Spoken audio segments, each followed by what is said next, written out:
Gandang umaga po. Hello. Ngayon, gutom na kami dahil kanina pa kami nag-aayos. Nakalimutan kong i-vlog. Wala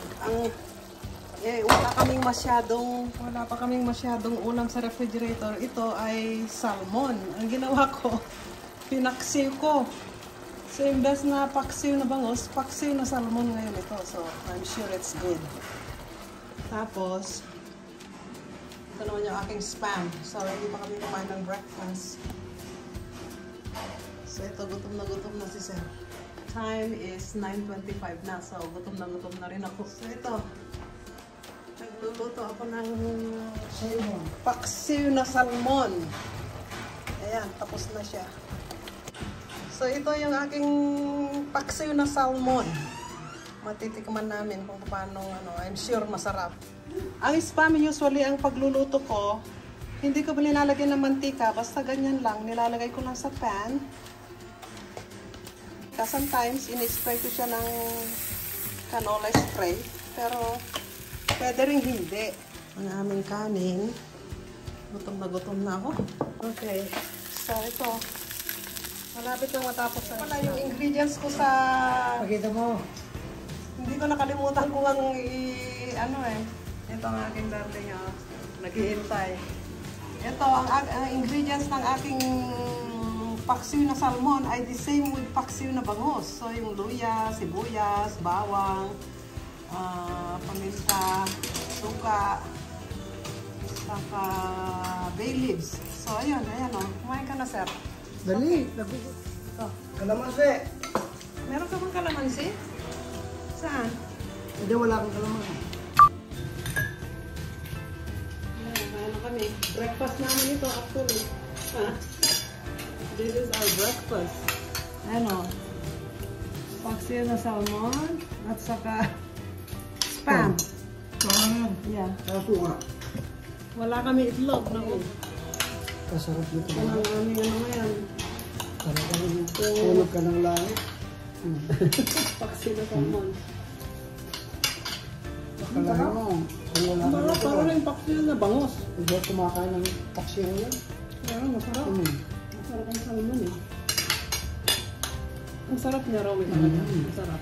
Subukan niyo, paksiw na salmon. Huwag mo kainin yung skin ng salmon. I never cook the skin talaga. Sa America. Alisin mo galing. May lasa raw yung skin ng salmon. Pero anyway, itong breakfast namin ngayon. Para sa akin, masarap ito. Almond. So, itong nakikita ninyong mga kahon dito ay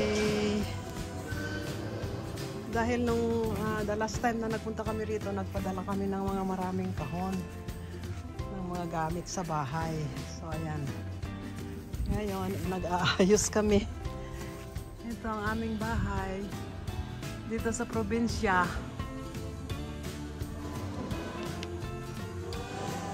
That's it.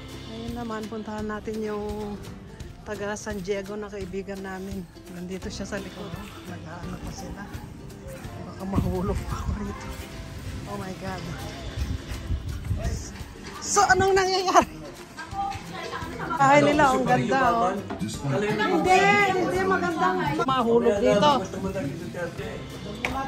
Kunin ko muna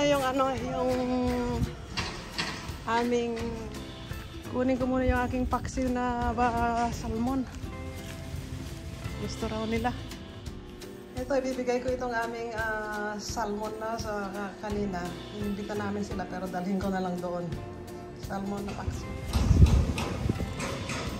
Itong tabi namin bahay ng pinsan ko ito. Ayan, si Manang Mercy. Kung Mercy, pumunta ka na. Ayan naman ang sa akin, magkatabi kami. Ngayon itong paksiw na salmon, dalhin ko dito sa kaibigan namin na taga San Diego. Bumili rin siya rito, magkakapit-bahay kami. Puro na kami retired. Oh. Pwede di makabayad ang Vietnam. Okay. O sige. Have a nice trip.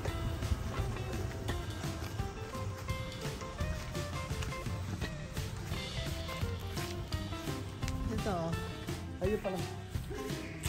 Ha? Hindi na nakikoti.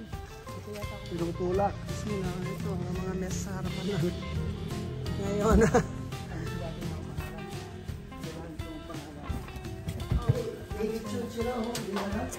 Dito kami nakatira sa probinsya. Ito. Nag-aahis pa lang. Magkano? 30,000 ang lechon. Dito kami nakatira sa probinsya. Ayan si Sir. Galing kami doon sa kaibigan namin sa likod. Pero itong aming community, bagong community dito sa Lakeshore, wala pang masyadong mga nakatira dito. Napagkain ako ng bawal. May si Cookies.